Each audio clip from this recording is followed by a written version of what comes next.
Next on Worcester News tonight, a veteran is walking from Chicopee to Boston to show support for veterans. We catch up with him in central Massachusetts tonight.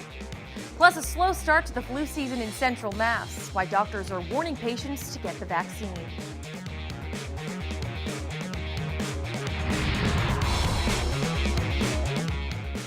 Good evening and thanks for joining us. I'm Anna Botari.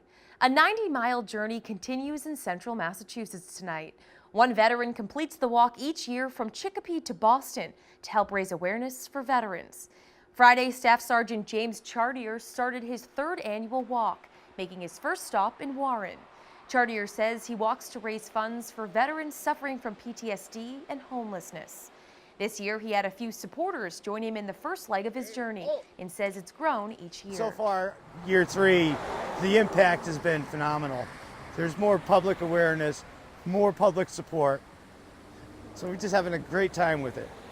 Chartier says last year they were able to raise more than $4,500 and donate to Project New Hope and the Bilingual Veterans Outreach Center, and hopes to do it again this year. He's expected to reach the Boston State House Monday at 2 p.m. Senator Harriette Chandler honored tonight during a showcase of public service at Worcester State University. Chandler receives the award for advancing civic education as a leader in the state legislature.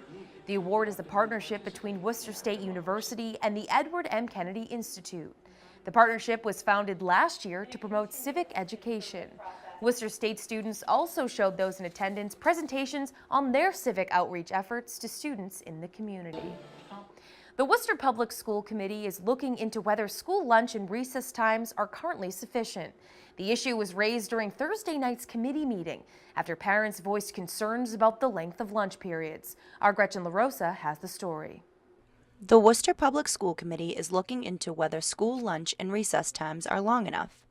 The issue was raised during Thursday night's committee meeting after parents voiced concerns about their children. I'm seeing a lot of feedback on social media from people saying, thank you for bringing this up. My child is coming home with, a lunch bag 3/4 full every day. They're hungry. They talk about not having time to eat, things of that nature. So I think it is an issue for parents. School committee member Molly McCullough says the next step would be for the superintendent to address each principal and assess each school's break time situation. Basically just being able to have that little bit of downtime, recharge and refresh so that they're learning. Committee member John Monfredo says each school's situation is unique, but having a proper meal is essential to learning.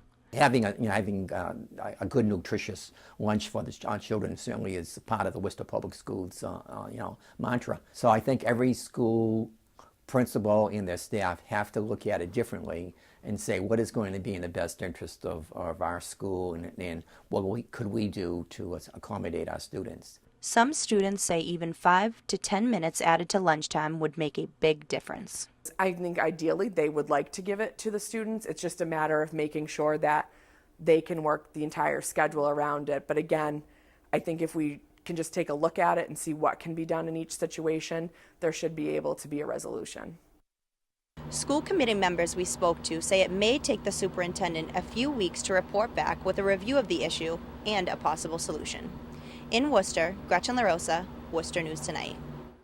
The Worcester Fire Department is reminding residents to take time to remember an important safety check this weekend while setting their clocks back for daylight savings time. Deputy Fire Chief Martin Dyer says it's an easy time to remember to check smoke and carbon monoxide detectors. He says even the new 10-year sealed batteries should be tested and may not always last the full 10 years. The Worcester Fire Department is entering their busiest season as people start heating their homes more and say smoke detectors save lives. Your heating equipment, it's the incomplete products of combustion. So during the winter, we really need to be concerned about carbon monoxide. The new, all the materials, the petroleum-based materials in houses now, fires are burning a lot faster and hotter. So that early detection is really, really key to being alerted to the fire and getting out safely. Clocks will fall back an hour on Sunday, November 4th. The number of flu cases in the area is increasing, but doctors say it's a slow start. They say compared to last year, the virus is similar. Therefore, getting the flu shot will make a big difference. Our Chandler Walsh has the story. UMass Memorial Medical Center has seen a handful of flu cases so far this season. 1 week where we had 3 patients, but then we haven't seen anything since that. Dr. Richard Ellison works in the infectious diseases department and says now is the time to get vaccinated. You want to get it about 2 weeks before the beginning of the season to give the chance for your body to begin to develop antibodies in reaction to in relation to getting the flu shot. Ellison says the flu season typically picks up mid-December. According to the CDC, there were more than 200,000 positive cases in the United States last season, and Ellison says so far this year seems similar. He recommends getting a flu vaccine each year. The flu virus changes a little bit every year, and to sort of keep up with the changes with the virus, we need to go and they may have to make minor adjustments. For school children, Ellison says there's a greater chance of sharing viruses. Christian Uraka says it's important he teach his 2 kids how to prevent germs from spreading. When they get home, definitely make sure they wash their hands and teach them that when they go out, grocery shopping, wherever normally would go, sporting events, make sure to wash their hands all the time. And for kids who aren't fans of shots, I don't like it when they put the needle. Nasal spray vaccines are back and offer another form of protection. Ellison says these vaccines haven't been recommended the past 2 seasons, but are now more effective. They couldn't get a good match, and what they're developing was a virus which really didn't grow very well in the nose, so it didn't give protection. So they replaced the one part of that vaccine. Chandler Walsh, Worcester News Tonight.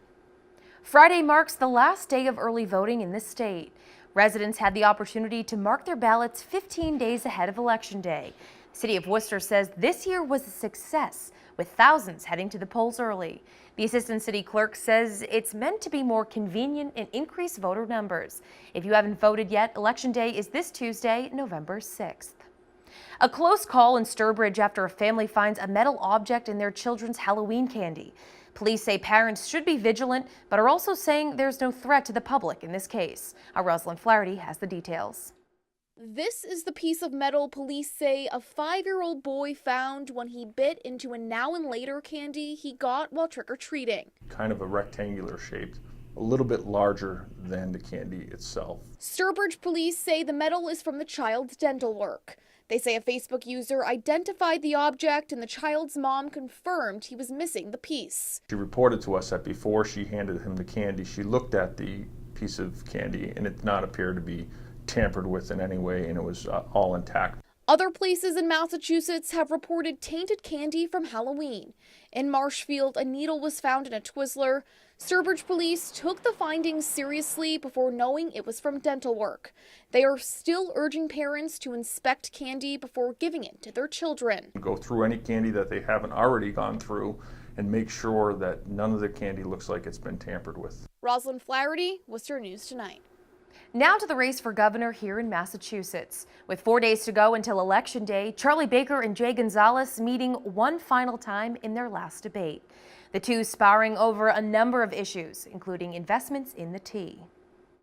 If you want someone who's going to actually take this on and be honest about the fact that we need to invest more and is going to work with a sense of urgency to fix it, then I am your guy. It's so dishonest to say to the people that he can fund the north-south rail link, that he can fund east-west. How are you going to pay for them? The blue line how are you to Lynn, that he can fund the red line expansion. These are tens of billions of dollars of projects. And recent polls show Governor Baker leading Gonzalez by about 40 points.